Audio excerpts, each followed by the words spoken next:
Animal cruelty could entail more prison time here in the near future, folks. Hi, I'm Gary York, True Prison Stories. If you like this video, please subscribe.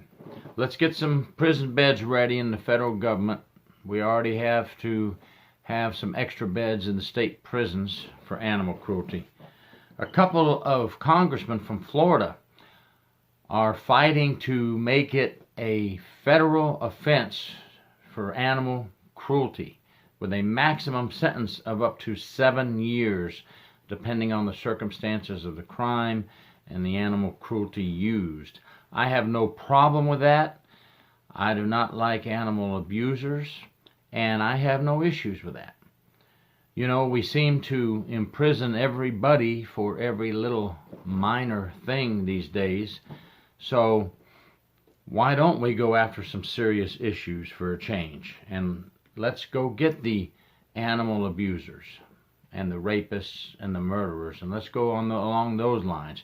Now, there's animal lovers all over the country, and these congressmen fighting to get this a federal offense law are being backed by the National Sheriff's Association, the Humane Society, of course, and by the Police Benevolent Association across the country.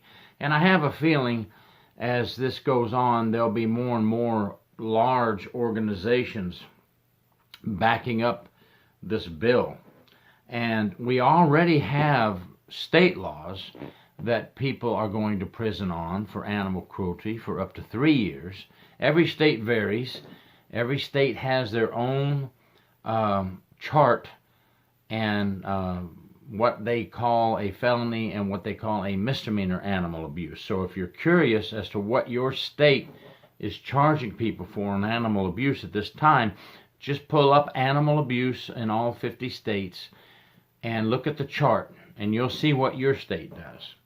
Now, many of the animal abuse cases that you see where people go to prison for 10 years, 15 years, 20 years, they're also in commission of another crime at the same time. For example, service animals, canines, police canines, sheriff canines, when one of those animals is killed, usually somebody is doing something like breaking into a home and committing a crime, and then there's a service dog or animal, and they kill that animal. Well, now they have 2 or 3 crimes they've committed, so that's why they're getting 15, 20, 25 years. And the same goes with your law enforcement officers or any animal in any kind of service, firefighters, the fire dogs, and so forth. You can they are in a commission of a crime, maybe running away, and they kill the dog, or maybe they attack the dog and kill it. So that's why you see many more years in those type of animal abuse cases.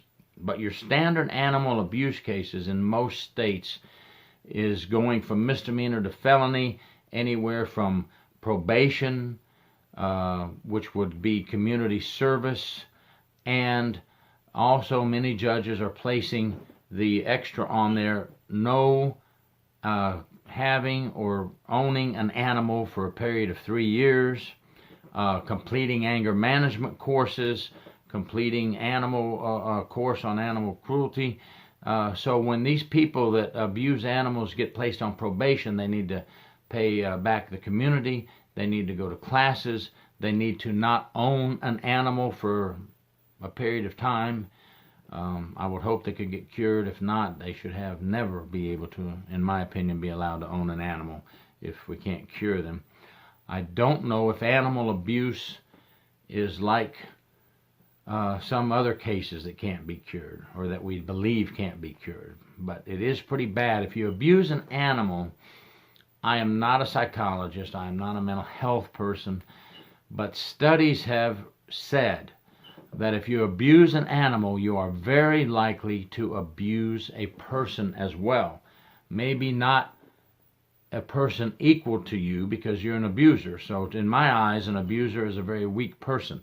So I don't think an animal abuser would come after an equal or stronger person. I think they would go after weak people like children, the elderly, and so forth. That's just my opinion. Let that be known. That's only my opinion. But I see animal abusers as weak people, so that's why I would say they would not go after a strong person and abuse them. Also, we have animal abuse, such as not feeding your animals, not grooming them, not taking them to the vet for their annual shots, not giving them their heartworm medicine. This is a neglect, yes, animal neglect, but I call it abuse as well, because if you're chaining your dog out and leaving it outside with a pan of water that they tip over and there's usually no water in it, and they're skinny and they're in the hot burning sun or the cold snow, we should also charge them for animal abuse or animal neglect and get them on some type of supervision, because these people need some type of supervision. They probably don't even keep care of themselves very well, much less their animals. Yes, I'm kind of tough on animal abusers, but too bad, too sad. If you don't like it, don't watch the video. Thank you. But anyway, the abuse has to stop with the animals. The animals don't ask for it. People go out and they see free kittens or free dogs, and they say, oh, I want one, I want one. And then they take it home, and after the puppy wears off or the young kitten wears off and now they're adults and the newness is worn off, now they kick them to the curb. We have some mental health issues involved with these crimes. And of course, we know the prisons always get to deal with the mental health issues. And this is one area of crime that the prisons get slammed with more mental health issues, because people have taken animals and cut their ears off, cut their paws off, cut their tails off, and hung them up by a rope and laughed. That's mental illness, folks. But they're going to get sentenced. They're going to end up in prison, and now in federal prison, maybe up to 7 years. We don't, in the states we know can and many of them go up to 3 years prison for just animal abuse alone without another crime involved. So here we go, prisons. Get the beds ready. Get the mental health room ready.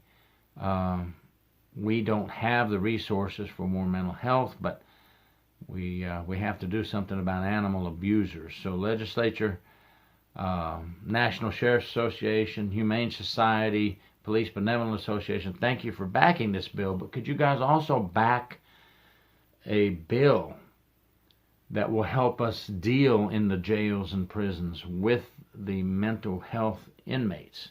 Because there's a connection between animal abuse and mental health.